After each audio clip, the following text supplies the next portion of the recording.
ดตามข่าวที่นำเสนอไปแล้วได้ที่ www.thainews.prd.go.th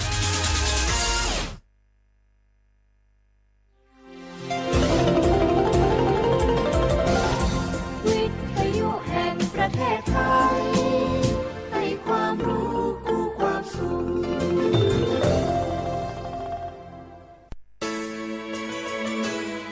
สถานีวิทยุกระจายเสียงแห่งประเทศไทยจังหวัดเชียงใหม่ AM 1476 กิโลเฮิรตซ์สถานีวิทยุภาคภาษาชาติพันธุ์แห่งเดียวในประเทศไทยที่มีความทันสมัยเชื่อถือได้สร้างอัตลักษณ์กลุ่มชาติพันธุ์สู่สากล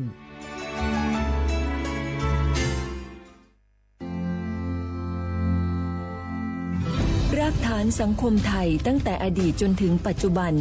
เคารพเทิดทูนสถาบันพระมหากษัตริย์เป็นศูนย์รวมจิตใจที่เหนียวแน่นของคนไทย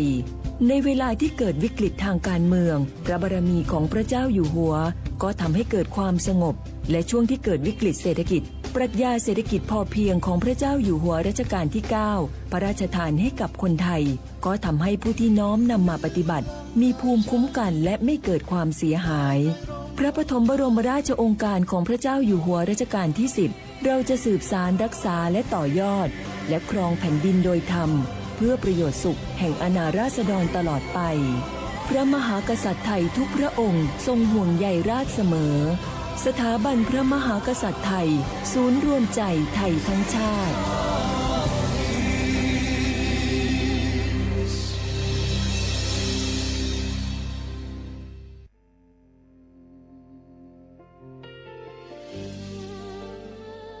พระเสด็จสู่แดนสวง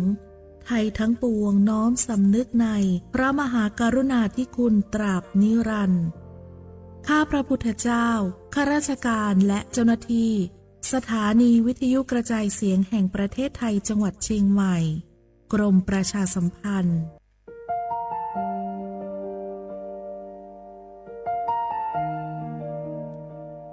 ขอน้อมเกล้าถวายอาลัย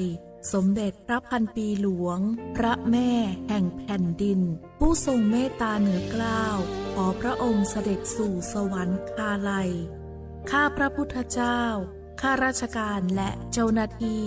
สถานีวิทยุกระจายเสียงแห่งประเทศไทยจังหวัดเชียงใหม่กรมประชาสัมพันธ์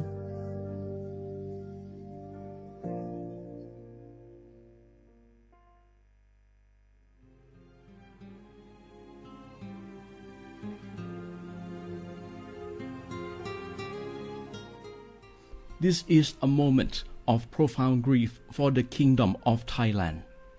We,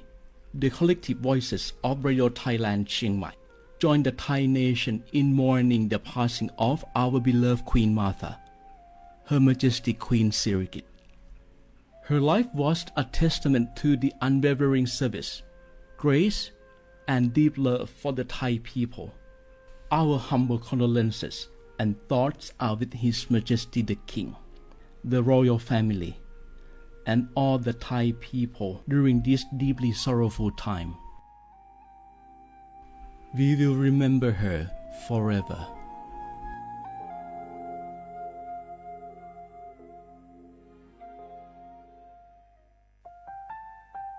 วานูลิซูชีแท้มีคนแนวจามาอามุสานีมาอาคือที่ลีสร้างโงวานูวาจมาอาคือแฝงมา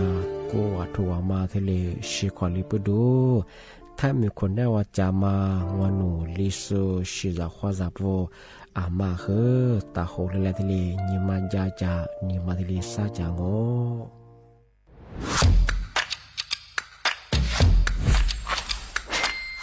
กลับมาแล้ววันนี้กับโครงการคนละครึ่ง plus รัฐออกครึ่งประชาชนออกครึ่งช่วยเศรษฐกิจไทยหมุนเวียนเติบโตถ้าเราช่วยกัน plus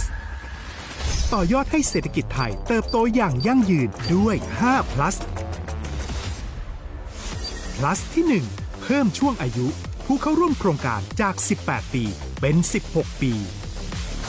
plus ที่ 2 เพิ่มวงเงินใช้จ่ายจาก150 บาทเป็น200 บาทเพิ่มพลังซื้อของประชาชนเพื่อกระตุ้นการหมุนเวียนในระบบเศรษฐกิจฐานรากลดภาระค่าครองชีพ plus ที่ 3 เพิ่มสิทธิพิเศษด้วยการดูแลผู้ที่อยู่ในระบบภาษีให้ได้รับสิทธิพิเศษมากขึ้นเพื่อสร้างแรงจูงใจให้ทุกคนร่วมอยู่ในระบบอย่างโปร่งใส plus ที่ 4 เพิ่มโอกาสให้นิติบุคคลขนาดเล็กเข้าร่วมได้ให้ธุรกิจเติบโตเป็นกำลังสำคัญของเศรษฐกิจไทย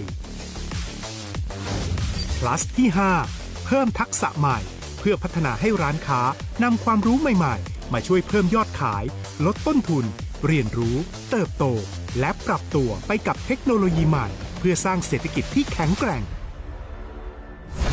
จากคนละครึ่งสู่คนละครึ่ง plus ไม่ว่าจะสั่งข้าวคนละจานชาเขียวคนละแก้วขนมเค้กคนละชิ้นหรือหลายๆชิ้นก็ใช้ส่วนลดได้ทันทีสูงสุดวันละ200 บาทแถมใช้กับฟู้ดเดลิเวอรี่ก็ยังได้สำหรับประชาชนไทยอายุ 16 ปีเป็นต้นไปสมัครรับสิทธิ์ผ่านแอปพลิเคชันเป๋าตังวันที่ 20-26 ตุลาคม 2568 สำหรับร้านค้าที่สนใจร่วมโครงการสมัครได้ผ่านแอปถุงเงินวันที่ 15 ตุลาคม ถึง 19 ธันวาคม 2568 แล้วเตรียมพร้อมรับลูกค้าจากทั่วประเทศเพราะนี่คือโครงการที่คนไทยทุกคนช่วยกัน plus เพื่อให้เศรษฐกิจไทยโตไปพร้อมกันโครงการคนละครึ่ง plus ดำเนินการภายใต้เป้าหมายที่ชัดเจนของรัฐบาลในความต้องการกระตุ้นเศรษฐกิจลดภาระค่าครองชีพให้ประชาชนและยกระดับศักยภาพผู้ประกอบการไทยให้พร้อมในยุคดิจิทัลโดยยังคงยึดหลักความโปร่งใสตรวจสอบได้และป้องกันการใช้สิทธิที่ผิดวัตถุประสงค์คนละครึ่ง plus เพิ่มพลังเศรษฐกิจไทยพร้อมโตไปด้วยกัน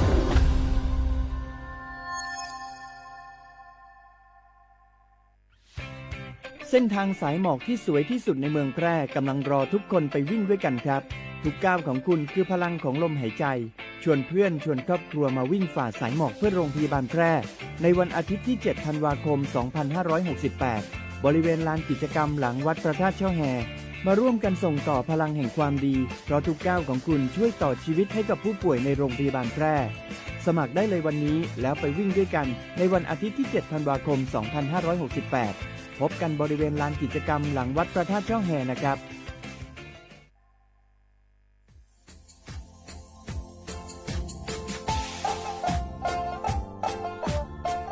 น่ารักมาปีมาซื้อจีนชมังโงมันยาคณะรัฐมนตรีไงมีมติยากกว่าอยู่หัวรมองเมื่อเหือนยากุลาซื้อหาหนีซื้อกูยังไงยิ่งคงอยู่ตรงนี้ชดซื้อฉีกว่ายาเบรมองเมื่อเหือแก้ไขปัญหาไงสถานะอาทิตย์ยังเหือสัญชาติไงเอาถ้ามีคนเนี่ยว่าจะส่งไงอาทิตย์เป็นยาที่ยากกฎหมายถือว่าเบรมองเมื่อเหือไงมาตราที่17ไงแห่งพระราชบัญญัติคนเข้าเมืองไงพอสองงมันอยากให้คนอยากให้หนีตัวอยากหนีซึหนีกวางไงเท่าว่าถ้ามีคนเนี่ยว่าดูแลโซอาทิตย์ยังเหือมือซ่าจางงเป็นยังไงอาทิตย์เนี่ยว่ามีทะเบียนประวัติเธอถูกต้องอยู่ไงอาทิตย์แบบว่าสารว่ายื่นขอสถานะไงคนต่างด้าวเข้าเมืองโดยชอบด้วยกฎหมายที่ดียินหน้าบุรุษงาอาทิตย์ทยากฎหมายถือว่าเบรมองเพื่อไงมาตราที่7ทวีไงแห่งพระราชบัญญัติไงสัญชาติยึดขวงงไปเฮอพศยังไง2508ไงเอาถ้ามีคนว่าเฮอตาซุงโงไม่ยังไงอาทิตย์ยังเฮออาบามันก็จะเฮออามาไงเอาว่าอยู่ในทะเบียนประวัติบุคคลไงอธิบายว่าไม่มีสถานะทางทะเบียนมาจุบะเฮอสามารถยื่นขอสัญชาติไทยที่กรุงเทพมหานครไงยื่นที่สำนักบริหารการทะเบียนกรมการปกครองไงอธิบายเราส่วนต่างจังหวัดจะจุบะเฮอว่ายื่นต่อในอำเภอตานภูมิลำเนาไงปีขวานนแล้วก็จะบอกว่าอำเภอยิ่งที่ยื้อชองยื้อเวลาโง่ไม่ยากว่าเวลาใช้กันยาขนาดถี่เนี่ยขวานยี่หนักกว่านี้สิงอันเดียบเฮนี่มีกับพวกขวานยี่ที่น่าเหี้ยโชฮา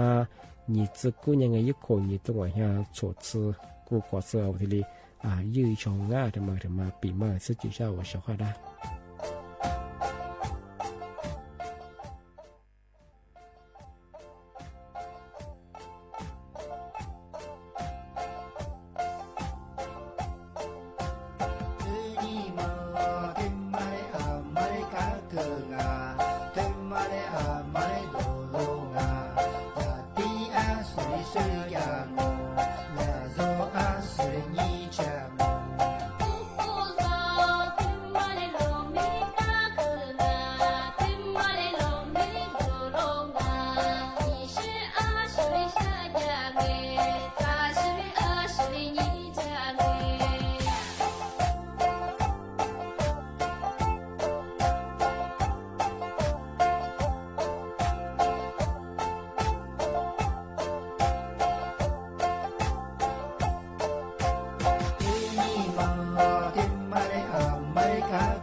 写话不来话啊，阿么啥，你莫话你啥么啊？阿我历史我รู้สึกแต่话ไปแล้วไง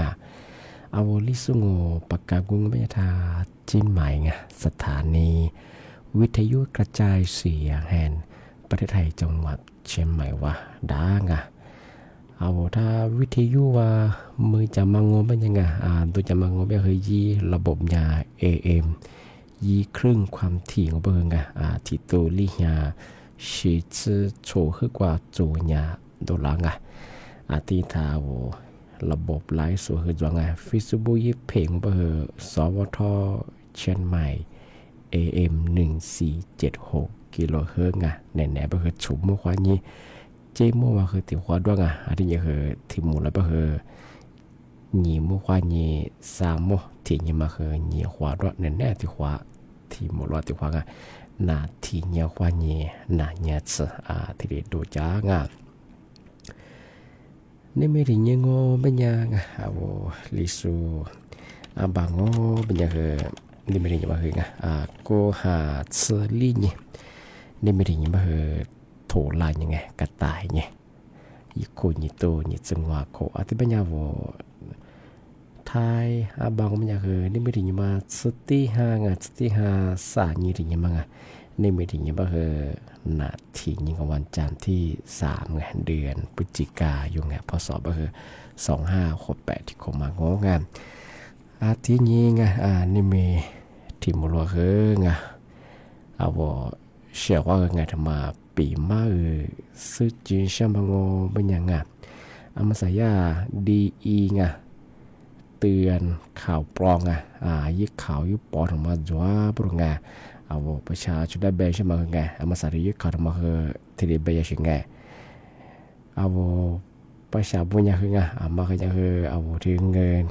ดิจิทัลวอลเล็ตมาคือที่มือบาทที่เรียกว่าเป็นยี่ที่ได้เบนยังไงจะบางพวกคือยึดข้อมูลอย่างคือจะสมัครงานมันก็จะไม่เป็นความจริงไม่ใช่ไงหมางานมันข่าวยึดปอง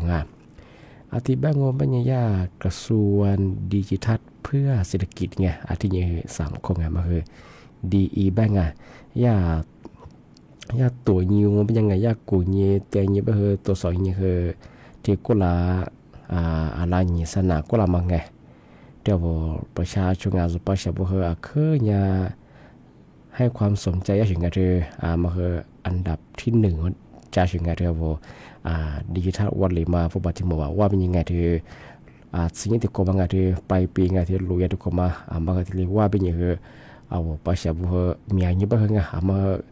ให้ความสนใจอย่างเงี้ยอาทิตย์แบบเงินบรรยากาศช่วงนั้นแบบยังไงหรือกระทรวงดิจิทัลเพื่อเศรษฐกิจไงดีมั้งไงคือสู่กุญยีเต็งยังไม่เคย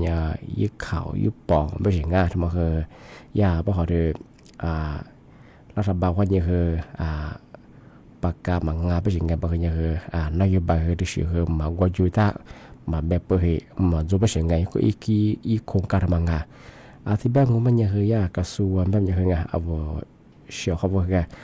มาคือยังคือจามโมบางไงปีขวานโนพอจีจังมันยังแบบดังไงมาคือเอาทรัพย์สินไงอาจจะพูดชื่อจากที่เสียหายหน้าว่าอาทิตย์ยังข้อมูลส่วนตัวลงอ่ะฟุตบอลกว่ามังอ่ะมาคือสูญเสียมาคือที่เกินหน้าลงอ่ะอาทิตย์มาคือยี่ขอดมันยังคือยี่ปองอ่ะมาคือยังคือถ้าใช้เอาสุดๆแพ้เอาเชื่อเขาได้เนี่ยก็มาคือถ่ายยี่ไม่ใช่ไงมาคือนโยบายรัฐบาลมังงะไม่ใช่ไงรัฐบาลคือมาใส่ยาคือที่เอาโครงการจัดเงินดิจิทัลมาขึ้นยาโซมากว่าอยู่หัวด้าอลิแมเบจ่างอยานนโยบายที่มาจะเป็นไงที่สิ่งที่กูมังงะอาจเป็นเฉพาะไงมาขึ้นยาคือถ้าอยู่จังมาส่งฝรั่งก็ถ่ายยี่ดีโซมาส่งฝรั่งเนี่ยกว่ารถเบียร์เจ้าลงมาก็ถือว่าคือมาว่า20กุลแล้วจ้าที่แล้วว่าเป็นยังไงนี่ว่าส่งฝรั่งเนี่ยมีรถเบียร์ยี่หรือบ้างไงเฉพาะไงมาคือถ่ายยังไงมาคือยี่ยาโซเชียลเรามาคือถือกลุ่มมิชฌาชีพแกนคอลเซ็นเตอร์มาคือยากคือไงเอาพันยิ่งถือเอารถเบียร์พยิงว่ามันยาวข้อมูลสุดเตียมังอันนี้คือเอาเรียบบัญชีเอาข้อมูลคือแต่สุดเตียนี่คือมาเข้ามาเยี่ยมมาจะใช้งานอันนี้เป็นไงมาคือยังคือจำมั้งเอาว่าสื่อข่าวยี่โดนสิตัวนี้คือไงว่ายี่ประโยชน์จอมมายี่ข่าวอาจจะสมัยสิตัวนี้ไม่ใช่ไงเอาจุดสเปรย์สูงคือไงแต่กับกุญนี้ไม่ใช่ไงอาจจะว่ายี่ข่าวยี่ปองสูงว่าคือแต่กับเราว่าเขามาสักเนี่ยโอ้ที่เขามาว่ารัฐบาลว่าถึงบอกจะรู้บ้างไงว่าปากกาถ้าปากกาบ้างไงมาคือให้ความสนใจเยอะถึงไงบ้างเขามาคือสมัครสู้จอมมาหัว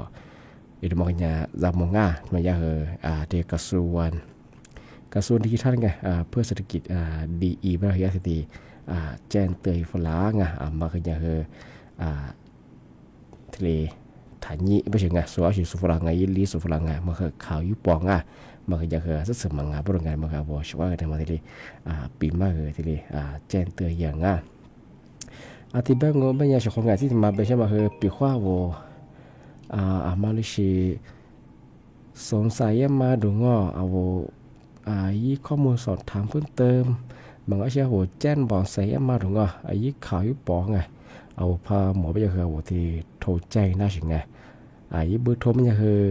111ที่ทีรีมายี่นี่คือ87ไงที่มันคือหนีจือลิจูโมที่ดีโทรเน่าไงที่ดีโทรแจ้งนะสอบถามหน้างานที่มันคือถึงมาที่ดีปีมาสุดยอดเช่าช่วงงาที่นี่ที่ถึงบางงูมันอยากคือยาสำนักงานกระทรวงที่สำนักงานตำรวจไซเบอร์ไงตัวช่วยไงสำนักงานตำรวจไซเบอร์มาแจ้งเตือนพลังงานทำบางงูมันอยากเรียนภาษายากกลุ่มแกนคอร์เซนเตอร์คือเบชงมันก็ชื่อเรือกลุ่มมิจฉาชีพว่าคืองเวลาทุกฝรั่งนี่เอามาสัตยาโครงการคนละครึ่งพลัสมา20เดือนเพิ่งเยอะเป็นยังไงเอาเวลาทุกฝรั่งนี่กว่ายินลายว่าในรายยินลีสูฟัวไปสิไงอันนี้เป็นอย่างว่านี่ดีนี่คือยินยาเยงอ20ยี่อันนี้เป็นอย่างผู้บอกปรุงไงมันคือมันคือจำมองไงมันคือชราทางว่ายี่ผิดมองไงคือที่แจ้งเตือนทั้งเอาไว้ชอบว่าแต่ก็โดนยังคือมาซื้อยังเป็นยังคือเอาว่าจูจ่านี่โซลิเบลลี่เอาที่ตายยังมันคือไงก็ยังเป็นคือสุดท้ายเป็นคือเอาข้อมูลสุดเตงอทำมาติดเกณฑ์งาเจ้าของมาคือจำมองมาใส่แบบเดียวคนละครึ่ง plus มาคือ24คือบิลงเอาสมัยมันเอายืนกว่ายืนยันเสียมาคือยืนมันเอาไงเจ้าของโมเกยงกูโลอะไรบ้างปีคนที่น่ามาทุกฝรั่งนี่คือมาใส่24ที่มาจ่วยไปไงกูที่ดีใจจะมาคือไทยเจ้าของมาคือข่าวยุบปองทำมาคือเชียงว่าไทยเพจย่าสำนักงานตำรวจไซเบอร์ทำมาหมดยังที่เอาประชาบรัฐมาที่แจ้งเตือนร่างมาคือยังคือจำมาแล้วมาเล่าว่าอย่างมาใส่เบอร์โอ้ยข่าวยุบปองไงกูมิชาชีแกนคอร์เซนเตอร์ก็มีอย่างมาคือจำมึงที่ยินดีกว่าเอาละโชคมแปลกหน้าไงมาโซ่มาเสื้อนี่แหละว่ายินลายว่างสุดแพดีนี่คือยินลิ้นสุฟลามาท่านี้ดีนี่กุลีสแกนหน้ายังมังชื่อดวงก็เราคือที่ปีมาจากวิชาละมาคือยังคือจำมังมาใส่เบอร์งอดูเนี่ยเจ้าหน้าที่กุมารที่มาเบนี่เวลาเบกือนี่ยี่จะมาดวงมาคือยังคือจำมังมาใส่เบอร์ขึ้นยังดูบังมาคือมาที่เด็กเกจิไม่เชื่อที่เบยังมาใส่นี่นะคือลิซูมุกว่าแต่ว่าเรื่องนั้นเอาเฉพาะวิธียุคนั้นจะสู้อะไรสู้ที่สุดก็คือข้อความงอเฉพาะเป็นยังคือนั่นแหละคือมุกว่าตัวความเรื่องนั้น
tema ni shunu temi ai kwa chiya ngami ni ne mo te wa de ja shi de lo wa ze ka chama ya ni te hua ma mo ma te wa ze nya ma bi ze za ma mi kwa tie su ku shi te wa kwa wa ni ku pa ti kwa te ni shen ali ma no ni shu ku shi mu le te ji ji wa na ka cha ma nya ni te ro ni shi ka chi wa na ma wa she ji te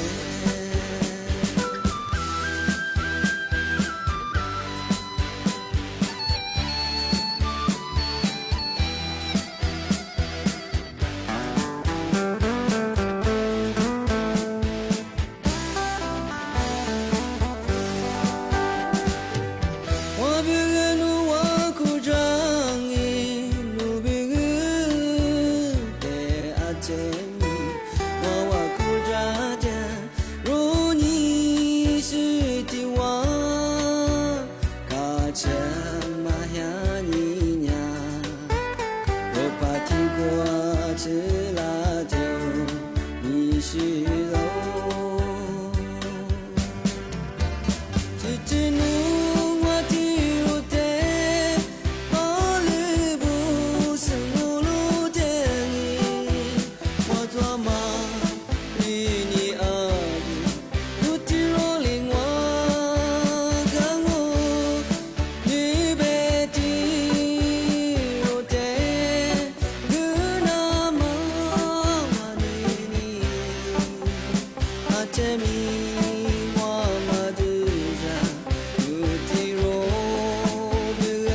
你没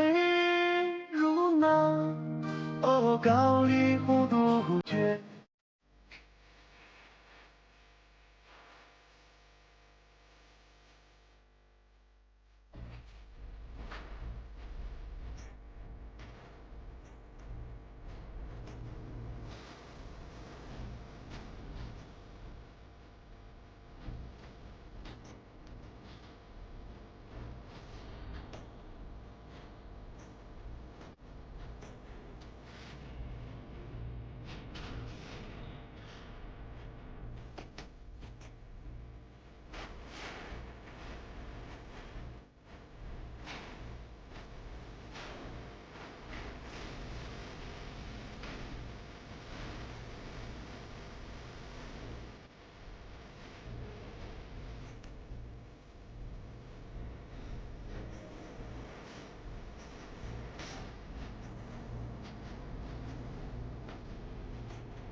有巴菲，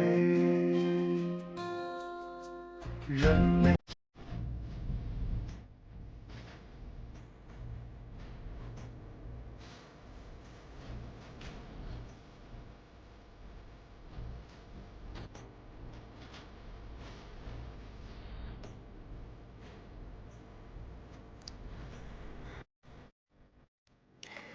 tí nhi nga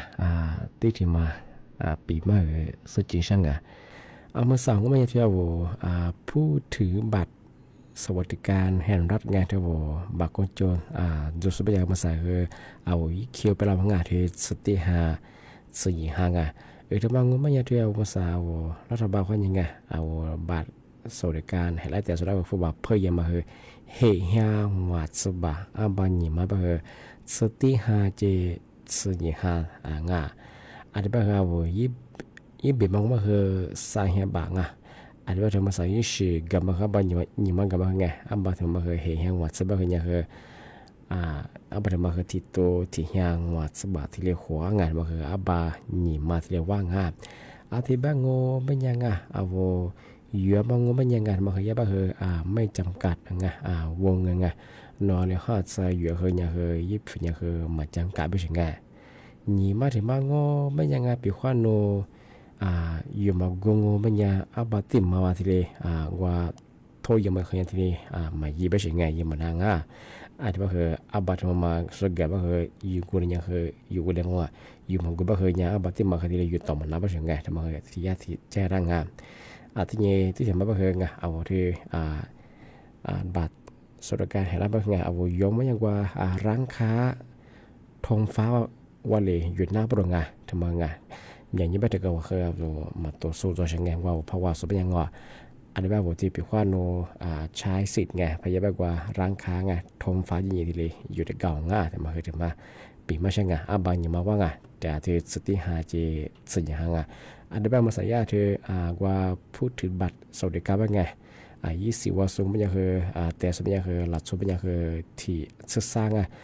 ศึกษาแล้วมาสิเลยจวบบุรงทำไมคือทำไมสุดที่ไงอย่างนี้เป็นเขาเป็นอย่างว่าโรงงานที่สติหาไปเคยยาวันที่หนึ่งวันที่หนึ่งพฤศจิกาที่สติหาที่เนี่ยอ้วนใช่ไงที่เนี่ยคือสิ่งเนี่ยหาไปเคยวันที่หนึ่งที่เนี่ยอ้วนง่ายทำไมคือปีมากเช่นนั้นง่ายที่เนี่ยที่ถึงมาโง่ไม่ยังกันไปเคยชุดเอาเฉพาะยาคือโทรฝรั่งนี่นั่นเนี่ยฝรั่งที่บอกว่าเอาจิ้มหมายยากว่าจัดงานยี่เป็นเชียงใหม่ไงเอาเธอเราก็เรียกมาขยะวันที่ดิฉันยังมาเคยนั่งยังฝรั่งเอาจิ้มหมายบางอย่างจัดงานมายังไงเธอวันที่สี่วันที่สี่ข้อนี้วันที่หกลิงอยู่ข้อนี้คือ โชเนี่ยสที่เลยจัดงานยี่เป็นที่เลยย่องว่าช่องงานมาแล้วก็มายิบเงผมกับเบียกับซอยช่องงานตัวเมืองเชียงใหม่เป็นไงที่ประตูท่าแพ้ไปเหรอโอ้ยากกว่าดอกไม้ที่ตู้งานที่ชีอยากขึ้นจัดมาคืออยากขึ้นเบียงนี่มีเหรอสู้กับเบียสู้กับอย่างมันคือ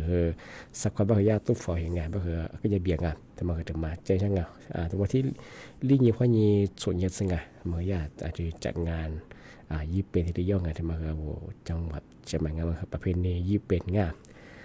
ที่นี่ที่ถึงมางงเป็นยังมาคือยาสำนักงานกรมอุตุนิยมวิทยาที่มีแต่ปัวกูยิสูแต่ยิสูแจ้งตัวหลังมาสับเฮพันเหนือบ้างหลายพื้นที่เมื่อขึ้นยาเลี้ยงมาอย่างบ้าง160อะไรอย่างโฉดซื้อภาษาอย่างที่เรียกบ้างบางพื้นที่อย่างเมื่อคือเลี้ยงบ้างว่าที่หัวอยู่ปัจจัยสูงกว่าพื้นที่มีความเสี่ยงก็คือจัดสุดบ้างอาจจะอย่างฝาลาไปเฉียงจ้าปีความก็ผ่านเรียบไปงอวัดยกอย่างซาสือจะอย่าลำมาดูงอแล้วไปฉีงไว้มาดินสไลด์มางานมาอันตรายหน้าบุรุษอาจจะอย่างเดียวว่าอันจะเลือกคุยเคยมีเจ้าสุบ้างปีความจ้ามาญี่ปุ่นจริงๆสลิงงอจุ่มพันลีบ่งอจ้าอาจจะเจอมาที่เล็กกินหน้าเป็นเอาที่พื้นที่มือเรียกว่าจะเบอร์มาเนี่ยแต่ฝาละงอแล้วมาละวันไปเฉียงไปที่กรงอุตุนิยมวิทยาแจ้งเตือนฝรั่งที่ยังในแนวไม่ยังอาการยังที่ยากมือเกิดจีในจริงที่ยังถึงมุลบ้างยังมือขึ้นเลี้ยงอาวุธเขาว่าเกิดดูสุบะมาแล้วก็เยอะมาก็เดี๋ยวมาดูแลสุขภาพเยอะโลชิสุงไม่ยังโลชิมาขึ้นแต่ก็ถ้าชิมตาตายชื่อจากวันที่เกิดตัวบ้านจากกูมาขาจากกูเนี่ยเชื่อว่ามาหาเลี้ยงจากกูจุดเดียวมาจวงโลชิไม่บ้างจากกูจุดเดียวโลพยามางโลว่าสุดยอดมาอันตรายยังมาหาเลี้ยงจะบ้างโลชิตาตายชื่อของอาทิตย์บ้างมันยังนี่มีที่มุลนะปีมาอาทิตย์เหลี่ยจงอาทิตย์บ้างสั้นแหน่ฉุกเมื่อวันยังเจมือวังแต่ว่าหมดแล้วกว่าว่าเชื่อเขาว่าวิธียุความยินนะจะสู้ที่ทลายส่วนที่สุดคือข้างงที่แบงงไม่ใช่เฉพาะถ้าช่วงวันนั้นแบงยุ่งเธอกระทรวงดีแจ้งเตือนพวกเอามาสาธิตว่ายิ่งข่าวว่าแบงที่ยิ่งว่าฟีบูว่าที่ต่อแปลงเธมาสายี่ข่าวทำมาแชร์อย่างบางอย่างคือปลายปีที่ติดกัวลอยมาถึงกัวมาคือรัฐบาลเขาเนี่ยเวลาผู้บาดที่มุมบางกันมาคืออีกข้อมูลมาคืออย่างคือหมางมาคืออย่างคืออีกข้อมูลยุบปองอธิบายว่าเฉพาะมาคืออีกข้อมูลมาอีกไปอยู่หมดโจมก็อันนี้ยุบปองมาคือว่าสุรัญญีเกิดมากดไลค์กดแชร์มาคือทยิงแต่มาคือทำมาปีมาเช้าจะร่างอธิบายยังนั่นคือทัศน์เดี๋ยวเที่ยวอธิบายคือสั้นแน่ชมโมควันยังคือจิมโมวังแต่ความมูลกว้างว่าเฉพาะคือก็บุ้งข้อว่าสวัสดีครับ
สถานีวิทยุกระจายเสียงแห่งประเทศไทย และเครือข่ายทั่วประเทศ เสนอข่าวต้นชั่วโมง